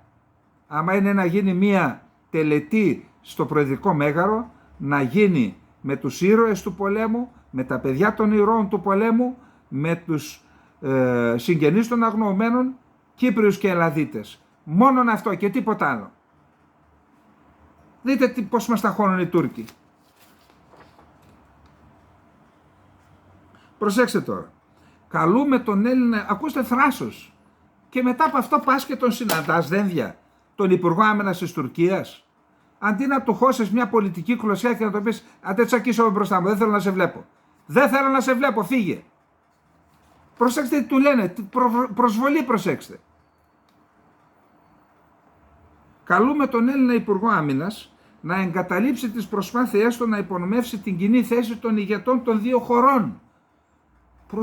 Προσέξτε. Να υπονομεύσει την κοινή, καρφώνω το Μητσοτάκη τώρα, η οποία στοχεύει στην προώθηση των σχέσεων μεταξύ Τουρκίας και Ελλάδας με επικοδομητικό τρόπο. Το να καταγγέλνεις την εισβολή και κατοχή δεν είναι επικοδομητικός τρόπος. Γι' αυτό βλέπεις στο Μαρινάκι τον εκπρόσωπο της κυβέρνησης, δεν λέει εισβολή και κατοχή, παράνομη εισβολή και κατοχή, λέει διηρημένη. Απλή μέθοδος τέτοια, απλή αριθμητική, έτσι. Διαίρεση. Οι προσπάθειες του κυρίου Δένδια να κάνει πολιτική καριέρα δημιουργώντας προβλήματα μεταξύ του τουρκικού και του ελληνικού λαού δεν θα έχουν κανένα αποτέλεσμα.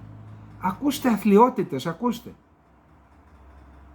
Και ο Δένδιας, με δεικτικό ύφος στο Υπουργείο Άμυνας της Ελλάδας, Εθνικής Άμυνας, αναφέρει ότι λυπούμαστε ειλικρινώς που ο Υπουργός Εθνικής Άμυνας Νίκος Δένδιας κατά την πρόσφατη επίσκεψή του στην Κύπρο παρέλειψε να ευχαριστήσει τις τουρκικές δυνάμεις εισβολής και κατοχής για τις υπηρεσίες τους στην προάσπιση των αρχών του καταστατικού χάρτη των ΗΠΑ, την εδαφική ακεραιότητα της Κυπριακής Δημοκρατίας, την προστασία των ανθρωπίνων δικαιωμάτων και τη δημοκρατία.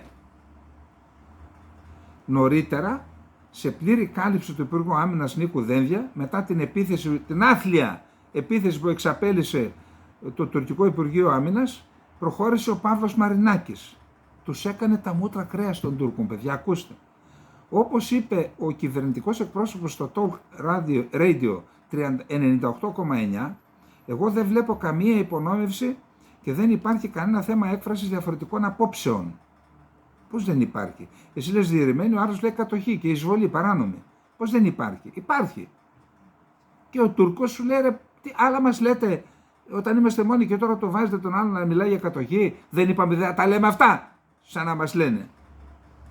Εγώ δεν βλέπω καμία υπονόμευση και δεν υπάρχει κανένα θέμα έκφρασης διαφορετικών απόψεων, θέσεων. Η θέση της Ελλάδας διατυπώνεται από το σύνολο της κυβέρνησης και των πολιτών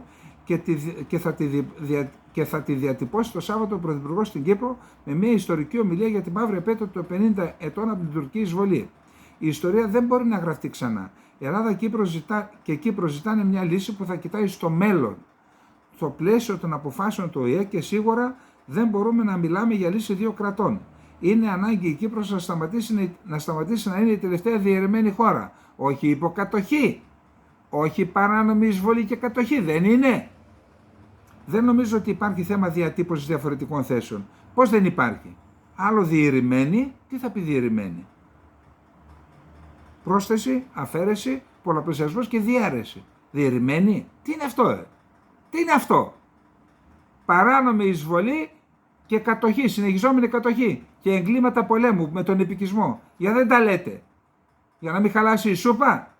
Θα τη χαλάσουν οι Έλληνες πολίτες στη σούπα σας και θυμηθείτε το αυτό. Θα δούμε αύριο αν θα θέλει ο κόσμος κάτι τέτοιο. Προσέξτε τώρα, χρειάζεται να κοιτάξουμε μπροστά. Πιστεύουμε στο θετικό κλίμα με 40.000 στρατό κατοχής. Με κάζους μπέλη θετικό κλίμα. Και ο διάλογος έχει ωφέλη. Αλλά η Ελλάδα δεν θα υποχωρήσει σπιθαμία από τα κυριαρχικά της δικαιώματα. Το τελείρι γιατί δεν πήγε στην ελληνική ΑΟΣ? Δεν είναι υποχώρηση αυτή? Ο διάλογος δεν σημαίνει αφελή προσέγγιση στην πραγματικότητα. Σκέψου να ήσασταν και αφελείς, τι θα παθαίναμε. Η θέση ελληνική είναι η θέση κυπριακή.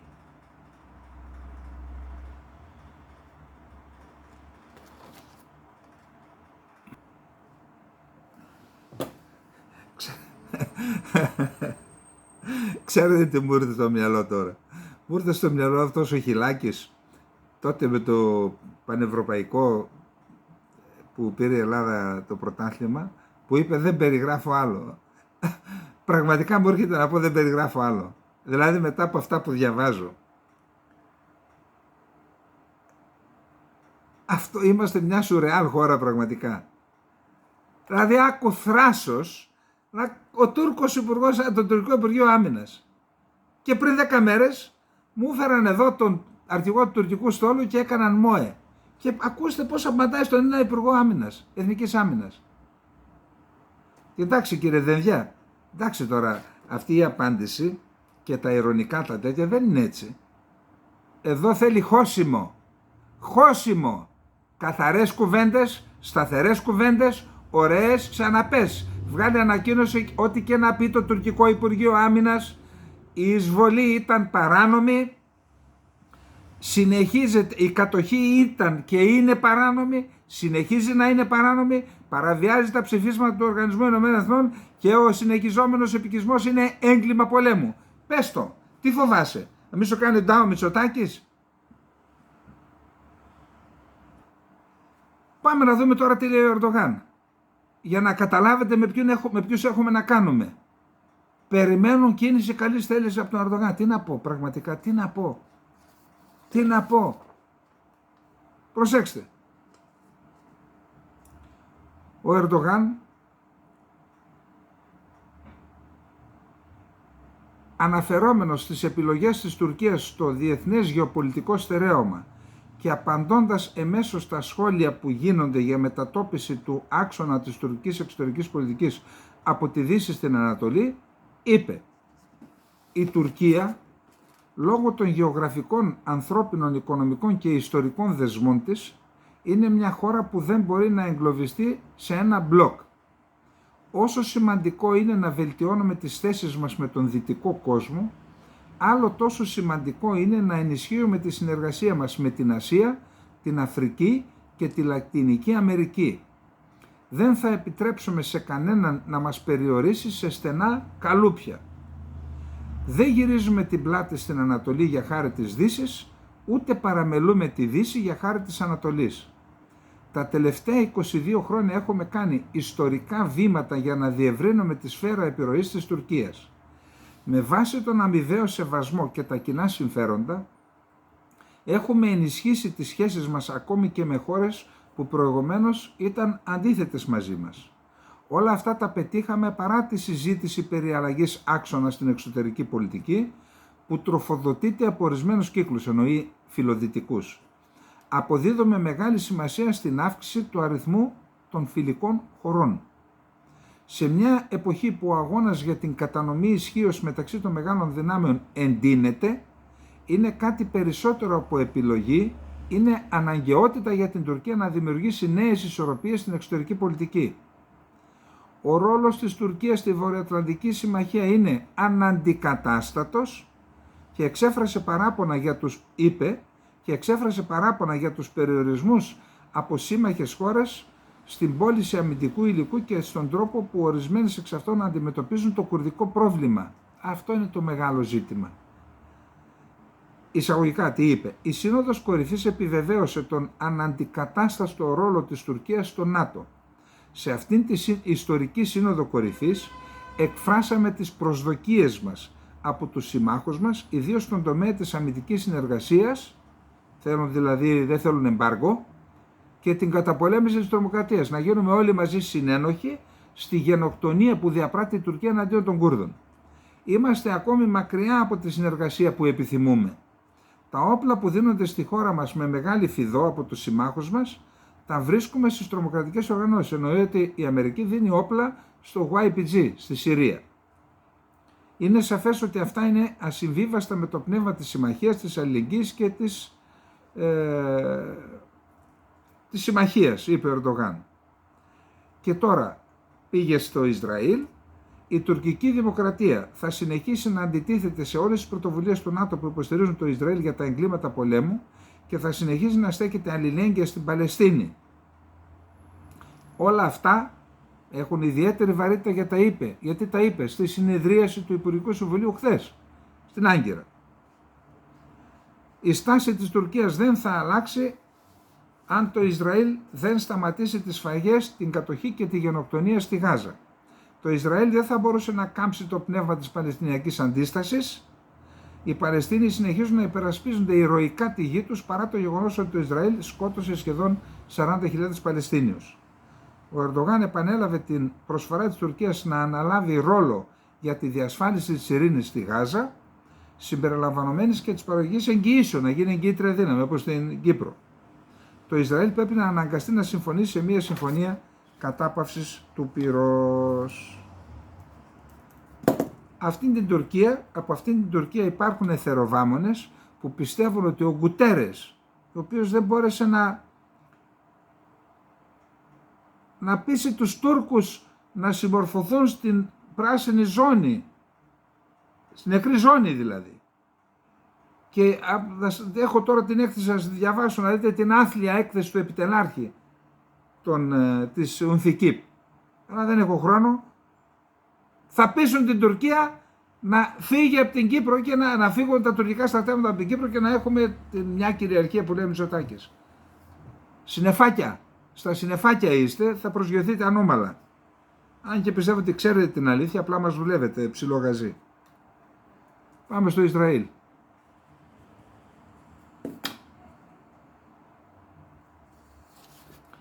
Ο Γιωάβ Γκάλαντ, υπουργός άμυνας του Ισραήλ, μιλώντας με τον Λόιτ Όστιν, τον ομόλογό του των ΗΠΑ, είπε ότι οι στρατιωτικές επιχειρήσεις στη Λωρίδα της Γάζας δημιούργησαν συνθήκες που θα επιτρέψουν να επιτευχθεί η συμφωνία για τους ομήρους. Ανακοίνωσε σήμερα το γραφείο του Γκάλαντ.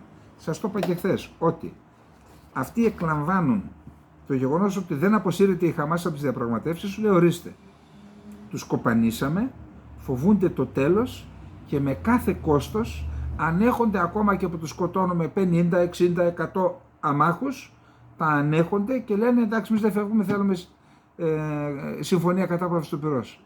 Άρα είναι σε δύσκολη θέση, άρα βαράτε κι άλλο να έρθουν σε πιο δύσκολη θέση, να υπογράψουν ό,τι θέλουμε εμείς. Αυτό είναι το πνεύμα των δηλώσεων και του Γκάλαντ και του Νετανιάχου. Οι επιχειρήσεις των Ισραηλινών αμυντικών δυνάμεων οδήγησαν στις συνθήκες που είναι απαραίτητες για να επιτευχθεί μια συμφωνία για την επιστροφή των ομήρων, η οποία είναι η ύψιστη ηθική επιταγή αυτή τη στιγμή, ανακοίνωσε το γραφείο του Γκάλαντ.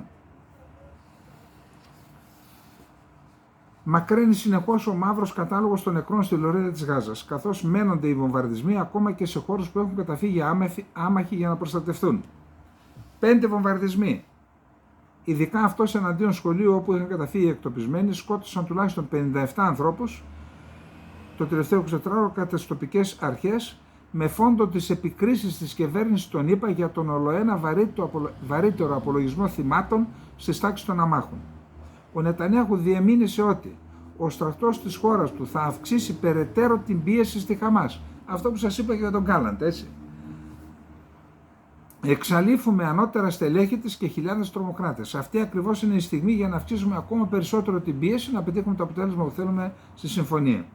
Σύμφωνα με το Γραφείο Συντονισμού των Ανθρωπιστικών Υποθέσεων του ΟΗΕ, οι βομβαρδισμοί απ' άκρος άκρος στη Λωρίδα της Γάζας είχαν αποτέλεσμα να καταγραφούν χθες δεκάδες θάνατοι και τραυματισμοί.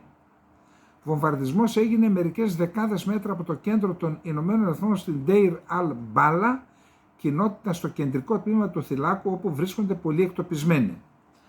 Το State Department δήλωσε προχθές Δευτέρα ότι παραμένει απαράδεκτος ο αριθμός των απολειών στις τάξεις των αμάχων. Χθες βράδυ η πολιτική προστασία δημοσιοποίησε νεότερους αριθμούς και είπε έχουμε 57 νεκρούς και δεκάδες τραυματίες σε 5 Ισραηλινούς βομβαρδισμούς που έγιναν κοντά σε πρατήριο καυσίμων στο Αλ-Μαουάσι στη Χαν Γιουνίς. Δεύτερος, σε σχολείο που διαχειρίζεται η Υπηρεσία των Ηνωμένων Εθνών, στον καταβλισμό Νουσέιρατ. Τρίτον, στον κυκλικό κόμβο Μπέιτ Λάχια. Τέταρτον, σε οίκημα στην Αλ Ζαουάντια. Πέμπτον, σε τζαμί στον καταβλισμό στην Νουσέιρατ. Η Γαλλία καταδίκασε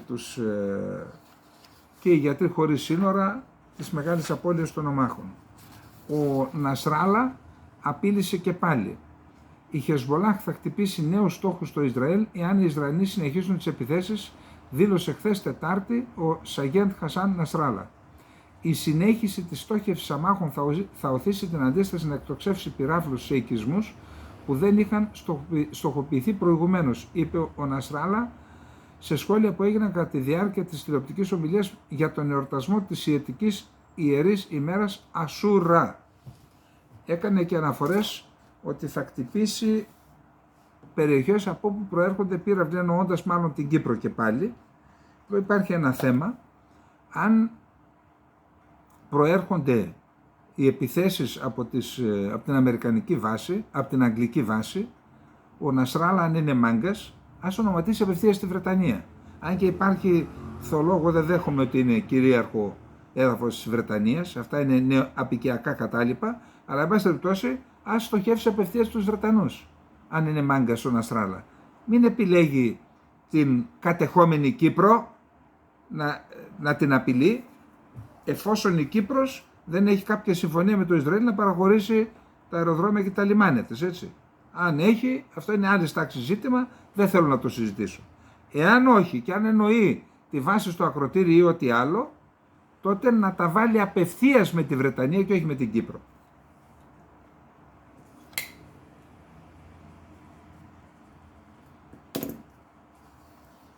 Λοιπόν, σας είπα και σήμερα στο Open και χθες νομίζω, ότι υπάρχει ένα ζήτημα. Πήραν από την Pepsi Cola, την υπεύθυνη ασφάλεια της Pepsi Cola και την έβαλαν νούμερο 1 στη Secret Service. Προσέξτε. Και λέει ότι υπάρχει το Arctic Day, λέει Diversity, Equality, Inclusion, που σημαίνει στην πράξη ότι δεν γίνεται κανένας αποκλεισμός για λόγους φυλής, φύλου, θρησκευτικού ή κοινωνικο-οικονομικού υποβάθρου. Εγώ συμφωνώ με αυτό. Κανένας αποκλεισμός, ειδικά σε μια χώρα όπως η Αμερική που έχει άλλα θεμέλια. Αυτά είναι τα θεμέλια της. Εδώ λοιπόν υπάρχει μία υπηρεσία η οποία οφείλει για να κάνει καλά τη δουλειά της να λειτουργεί με συγκεκριμένες σταθερές και αρχές. Δηλαδή, αυτοί που πλαισιώνουν το φυλασσόμενο πρόσωπο πρέπει να είναι 10 πόντους, είτε άντρας είτε γυναίκα, υψηλότεροι από το φυλασσόμενο πρόσωπο, να έχουν συγκεκριμένα σωματικά πρότυπα, είτε άντρας είτε γυναίκα, συγκεκριμένα αντανακλαστικά, και να μπορούν να ανταποκρίνονται σε καταστάσεις όπως αυτή που είδαμε στην εξέδρα με τον Τραμπ. Πήραν λοιπόν και είπαν, έφεραν αυτή την τύπισσα από την Pepsi, κάτσε να δούμε πώς τη λένε, Kimberly Chittle, και είπαν ότι μέχρι το 2030 το ποσοστό των γυναικών θα είναι 30% στην υπηρεσία αυτή. Μπορεί να είναι και 100%. Το θέμα δεν είναι αν είναι άντρας ή γυναίκα. Το θέμα είναι ότι αυτοί που θα είναι να μπορούν να κάνουν τη δουλειά τους. Άμα βάζεις τέτοια και δεν βρίσκονται γυναίκες που να ανταποκρίνονται στις απαιτήσεις αυτής της δουλειάς και λες βρίσκονται, δεν βρίσκονται, εμείς το 30% το πετύχουμε, τότε δεν αντιλαμβάνεστε ότι χαλάει αυτή η υπηρεσία. Χαλάει η επιχειρησιακή της αποτελεσματικότητα. Να σας πω κάτι, μακάρι να μπορούσαν να είναι μόνο γυναίκες. Και επειδή είπα κοντή και γυναίκα, λέει αυτά είναι σεξιστικά. Ακούστε εδώ, αυτά να τα λέτε αλλού, δεν πουλάνε εδώ. Εδώ υπάρχει η λογική και η λογική λέει οι απαιτήσεις αυτής της δουλειάς είναι αυτές, αν μπορούν να κάνουν μόνο γυναίκες να είναι μόνο γυναίκες, αν μπορούν να την κάνουν μόνο άντρες να είναι μόνο άντρες. Ή περισσότεροι άντρες ή περισσότερες γυναίκες. Όποιος μπορεί να κάνει τη δουλειά. Τι με νοιάζει εμένα άμα είναι γυναίκα ή άντρας, άμα είναι κοντός, μπορεί ορισμένες δουλειές να τις κάνουν μόνο κοντοί. Δεν μπορείς να βάλεις ένα δίμετρο σε μια δουλειά που είναι μόνο για κοντούς. Πώς θα το κάνουμε? Και υπάρχουν τέτοιες δουλειές. Θέλω να πω, εντάξει, σταματήστε να βασανίζετε τον κόσμο με τις αιμονές σας αυτές, με τα φύλλα και τα παράθυρα και τα παραθυρόφυλλα. Αφήστε αυτά στην άκρη. Βεβαίως, σύμφωνος είμαι με το πώς το είπαμε, Day. Σύμφωνος είμαι. Υπό την προϋπόθεση ότι η υπηρεσία ή η δουλειά που θα στελεχωθεί να μπορεί να φέρει σε πέρας την αποστολή της. Ορίστε, δεν την έφερε. Υπήρχε μια γυναίκα που ήταν κοντή, τα είχε χάσει μάλιστα. Κάτσε εκεί, πρέπει να σκοτώσουμε τους ανθρώπους δηλαδή. Διότι μόλις γίνει κάτι, αυτοί ορθώνονται και γίνονται ασπίδα. Άμα είσαι 20 πόντους χαμηλότερο από τον Τραμπ ή χαμηλότερος, τι με νοιάζει άμα είναι άντρας γυναίκα, δεν με νοιάζει. Πώς θα το προστατέψεις? Δηλαδή, ακούστε εδώ, πειράζουν τον εγκέφαλό μας και τη λογική μας, αλήθεια σας το λέω. Και όλα αυτά γίνονται και σκόπιμα. Όλα αυτά γίνονται και σκόπιμα. Θέλουν ο λαός, οι πολίτες του κόσμου να μην σκέφτονται με την κοινή λογική. Να σκέφτονται με τη λογική που θέλουν αυτοί. Δεν θα το πετύχετε. Τέλος πάντων, αυτό είναι κεντρικό ζήτημα στην Αμερική. Αυτό το θέμα, και εγώ δεν σας το είπα στην τύχη, κάποιος μου το είπε και σας το είπα, ότι υπάρχει θέμα και τελικώς η υπηρεσία ήταν αποκλειστικά υπεύθυνη για το πρωτόκολλο της προεκλογικής συγκέντρωσης του Τραμπ στην Πενσιλβάνια. Αυτή ήταν υπεύθυνη και αυτά που είπα και χθες, έτσι. Πώς είναι δυνατόν να λες ότι για το κτίριο ήταν υπεύθυνη η πολιτική αστυνομία? Δηλαδή δεν υπάρχει ένας που λέει, ρε παιδιά, εντάξει, θα μοιράσουμε ρόλους. Εγώ παίρνω αυτό, εσύ αυτό και ο άλλος αυτό. Ελάτε εδώ, αυτά όλα θα υπακούν σε ένα ενιαίο σχέδιο ασφάλειας. Ποιος ήταν υπεύθυνος? Η Secret Service ήταν υπεύθυνη. Μας τα γυρνάνε τώρα. Ξέρετε τι λένε?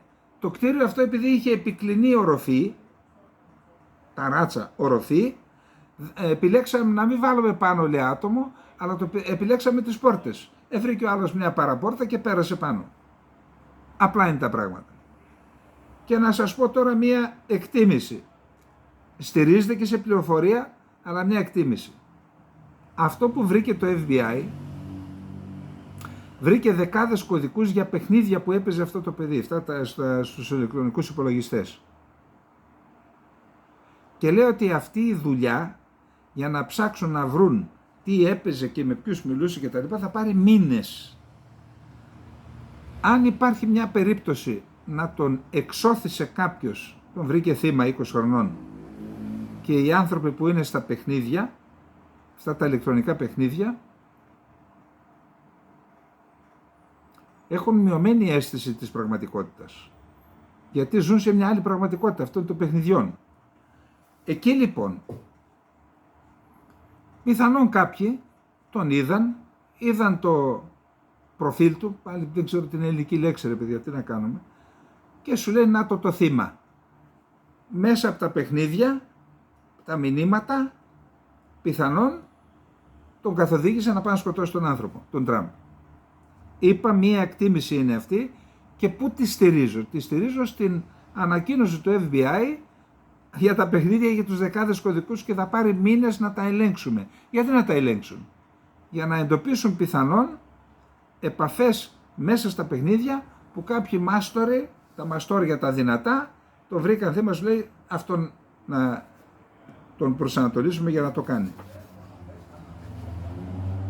Λοιπόν, ο Γενικός Επιθεωρητής του Υπουργείου Εσωτερικής Ασφάλειας, τον ΗΠΑ, ανακοίνωσε ότι έχει ξεκινήσει τη διενέργεια ειδικής έρευνας με αντικείμενο τους χειρισμούς της μυστικής υπηρεσίας της Secret Service στην ασφάλεια της συγκέντρωσης του Τραμπ Σάββατο 13 Εβδόμου, όταν ένας 20χρονος επιχείρησε να τον δολοφονήσει. Η ανακοίνωση της διενέργειας της έρευνας δημοσιεύτηκε στην ενότητα Αντιτρομοκρατία και Απειλές για την Πατρίδα στον ιστότοπο του Γενικού Επιθεωρητή. Δεν διευκρινίζεται η ακριβής ημερομηνία έναρξής της. Τη σχετική εξέλιξη μετέδωσε το Αμερικανικό Πρακτορείο Associated Press.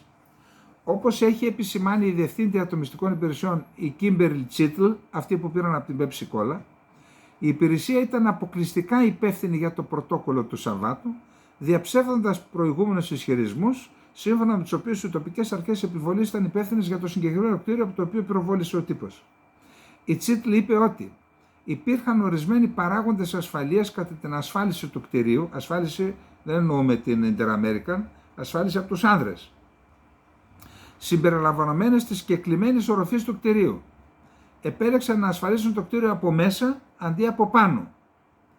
Το Associated Press σημείωσε ότι η μυστική υπηρεσία έχει περίπου 7.800 υπαλλήλους που είναι υπεύθυνοι για την προστασία των προέδρων, των αντιπροέδρων, των οικογενειών τους, των προέδρων, των συζύγων τους και των πρώην προέδρων και των ανήλικων παιδιών τους κάτω των 16 ετών, καθώς και αρκετών υψηλού επίπεδου αξιωματούχων του Υπουργικού Συμβουλίου. Εδώ κάτι γίνεται εκεί πέρα. Αυτή η τύπισσα λέει, κάπου είπαν μήπως παραιτηθείς, γιατί να παραιτηθώ, λέει, όλα καλά τα έκανα.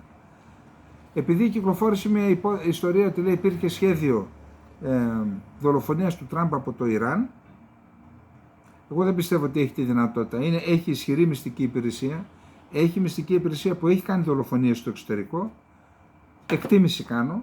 Εγώ δεν πιστεύω ότι το Ιράν έχει τη δυνατότητα να κάνει δολοφονική επίθεση, την επιχειρησιακή δυνατότητα μέσα στη ΣΥΠΑ. Πάντως διευκρινίζεται ότι το σχέδιο αυτό δεν έχει σχέση με αυτό που έγινε στην Πενσιλβάνια.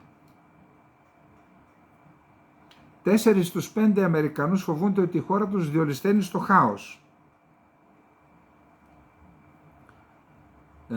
Αυτό έγινε δημοσκόπηση του Ινστιτούτου Ipsos για λογαριασμό του πρακτορείου ειδήσεων Reuters, η οποία ολοκληρώθηκε σήμερα. Και σε αυτήν υπάρχει 43% προηγείται ο Τραμπ, 41% ο Biden. Δηλαδή αυτή τη στιγμή, με βάση το συγκεκριμένο δημοσκόπηση που έγινε σε 1.202 ενήλικους, από τους οποίους οι 992 είναι εγγεγραμμένοι ψηφοφόροι, αυτό είναι το αποτέλεσμα. Ακόμα δεν αποτυπώνεται μια θεαματική αύξηση της επιρροής του Τραμπ. Το 84% των ερωτηθέντων δεν απέκρυψε την ανησυχία του για βίαιες ενέργειες εξτραμιστών μετά τις εκλογές. Το ποσοστό αυτό είναι σημαντικά αυξημένο σε σχέση με το 74% που ήταν στην ίδια δημοσκόπηση του Μάιο.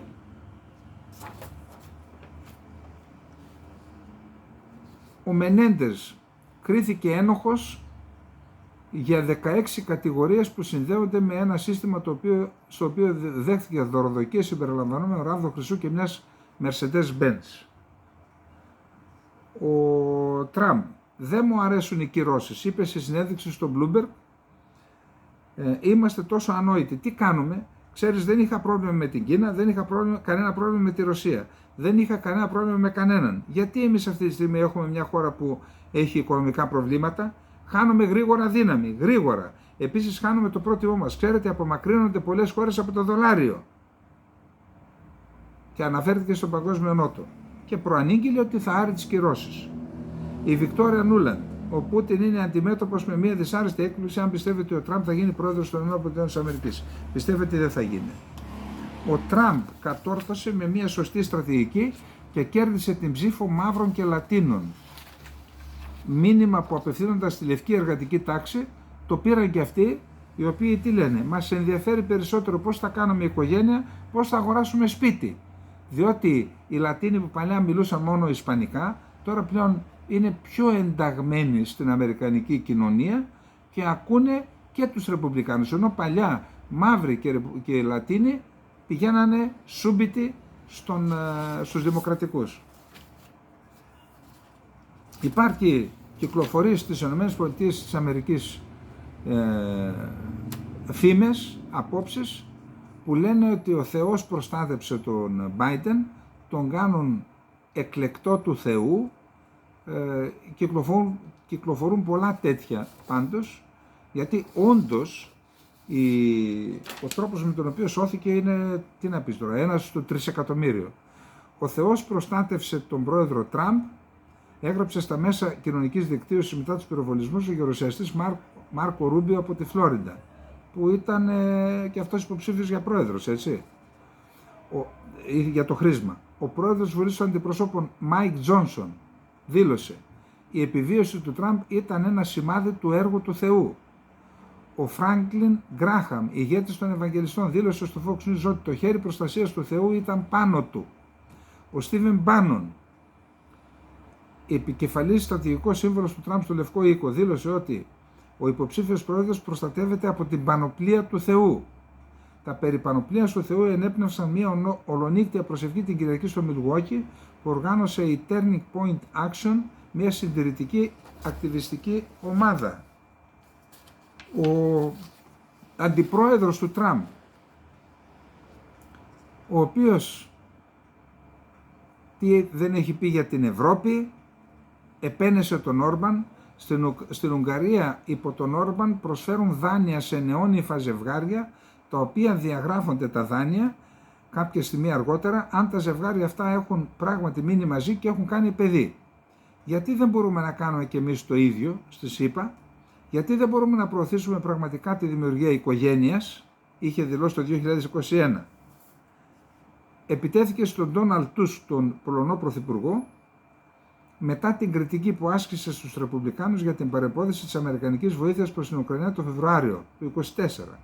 Ο νέος ηγέτης της Πολωνίας συλλαμβάνει πολιτικούς αντιπάλους και οφείλει την ασφάλεια της χώρας του στη γενεδορία, το είπα, τάχωσε στον Τούσκ. Επίσης τάχωσε στους Γερμανούς, λέει, αν και εξοδεύουν πολλά, δεν έχουν καμία ταξιαρχία ετοιμοπόλεμη. Και χαρακτήρισε τη Βρετανία Ισλαμική χώρα. Επίσης ο Τραμπ είπε, εντάξει, ωραία είναι η Ταϊβάν, όλα τα μικροκυκλώματα τα παίρνουμε με την Ταϊβάν, αλλά πρέπει να πληρώσει στην ασφάλεια που τις παρέχουμε. Γνωρίζω τους ανθρώπους πολύ καλά, τους σέβομαι πολύ, πήραν περίπου το 100% των δραστηριοτήτων μας με αγωγούς. Νομίζω ότι η Ταϊβάν πρέπει να μας πληρώσει για την άμυνα που τους παρέχουμε. Είπε σε συνέντευξη που έδωσε στο Bloomberg Business Week στις 25 Ιουνίου, αλλά δημοσιεύθηκε χθες Τρίτη. Μετά από αυτό, η μετοχή της βασικής βιομηχανίας, της TSMC, που παράγει προηγμένως ημιαγωγούς, πήρε την κατιούσα.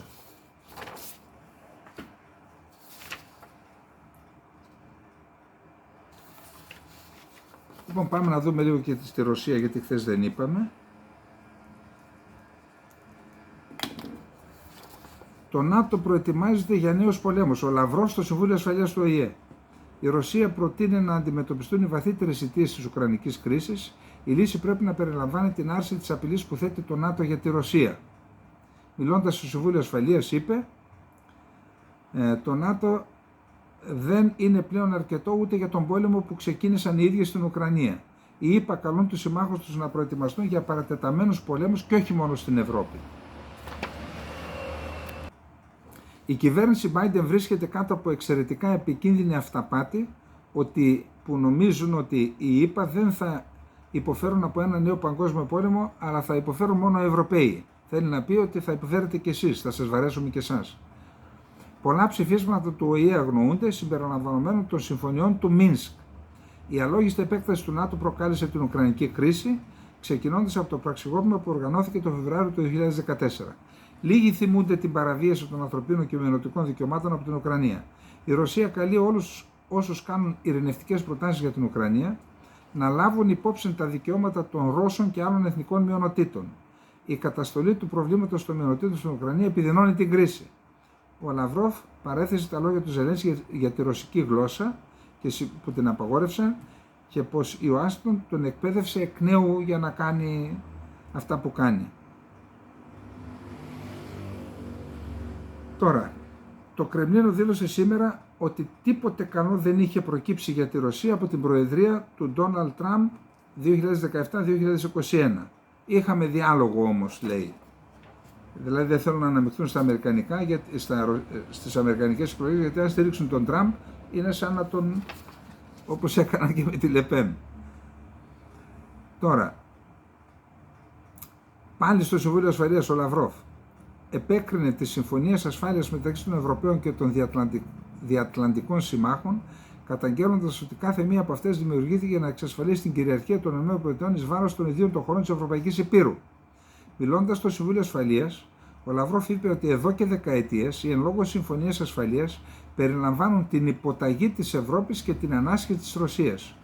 Ο κύριος ρόλος σε αυτό ανατέθηκε στο ΝΑΤΟ, το οποίο τελικά υποδούλωσε την Ευρωπαϊκή Ένωση η οποία κατά τεκμήριο δημιουργήθηκε για τους Ευρωπαίους και ιδιωτικοποίησε ξεδιάντροπα από τους θεσμούς του ΟΑΣΕ κατά κατάφορη παραβίαση της τελικής πράξης του Ελσίνκι. Το Forbes αναφέρεται στην αξία του πυροβολικού. Η αξιωματική πυροβολητή τώρα μπορείτε να ψηλώσετε και 5 πόντους. Λέει, στην Ουκρανία το πυροβολικό παραμένει ο θεός του πολέμου και η Ρωσία έχει ένα σαφές πλεονέκτημα. Οι Ρώσοι εκτοξεύουν 10.000 βλήματα την ημέρα, ενώ οι Ουκρανοί μόνο 2. Ο ρωσικός στρατός έχει περισσότερο πυροβολικό από οποιοδήποτε άλλο στρατό στον κόσμο και 3 φορές περισσότερα σωλήνες πυροβολικού από τις ΗΠΑ. Το στρατιωτικό-βιομηχανικό συγκρότημα, λέει το Forbes, της Ρωσίας παράγει 250.000 πυρομαχικά το μήνα που ικανοποιεί τις ανάγκες του πολέμου. Ενώ η Ουκρανία έχει μεικτό σύστημα, έχει και σοβιετικά πυροβόλα και δυτικά και έχει πρόβλημα στις προμήθειες. Ανταλλαγή αχμαλώτων 95 με 95, Ρώσοι με Ουκρανοί, σωστή ενέργεια, με την διαμεσολάβηση των Εμιράτων.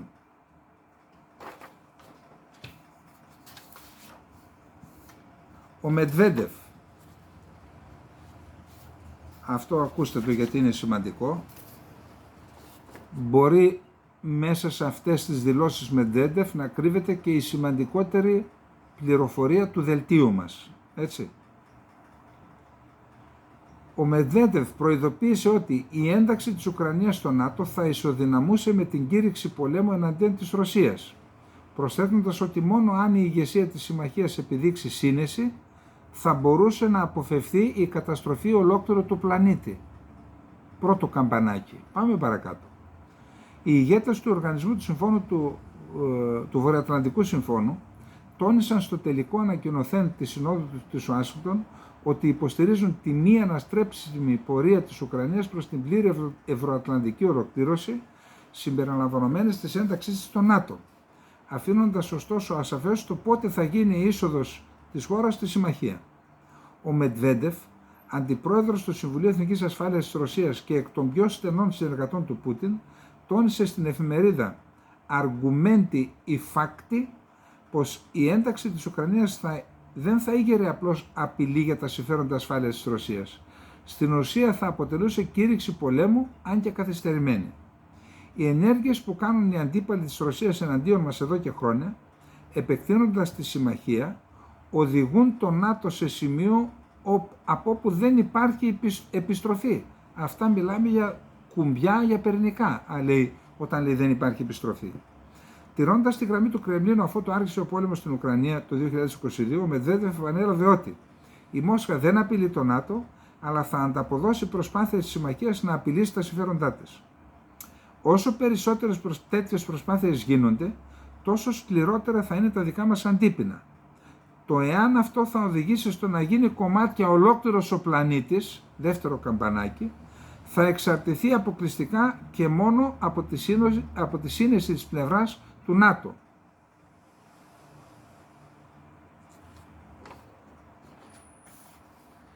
Λοιπόν, αυτά είχαμε να πούμε για απόψε. Τονίζω τα τελευταία, τονίζω δε και αυτό την ανακοίνωση, την αισχρή ανακοίνωση του Τουρκικού Υπουργείου Εθνικής Άμυνας που δεν βρήκε την δέουσα απάντηση. Αυτά τα χαριτωμένα, κύριε Δέλια, αφήστε τα. Έπρεπε να τους καρφώσετε με τα ίδια καρφιά που σας κάρφωσαν. Οφθαλμών αντί οφθαλμού στους Τούρκους και όχι χαριτωμένιες. Λοιπόν, αυτά για απόψε. Σας περιμένουμε αύριο στην εκδηλωσάρα μας να υποθούν όμορφα πράγματα, δυνατά πράγματα, να δείξουμε και την αποφασιστικότητά μας ότι δεν θα ανεχθούμε τα τετελεσμένα που προσπαθούν να επιβάλλουν της κατοχής. Λοιπόν, καληνύχτα, να είστε όλες και όλοι καλά.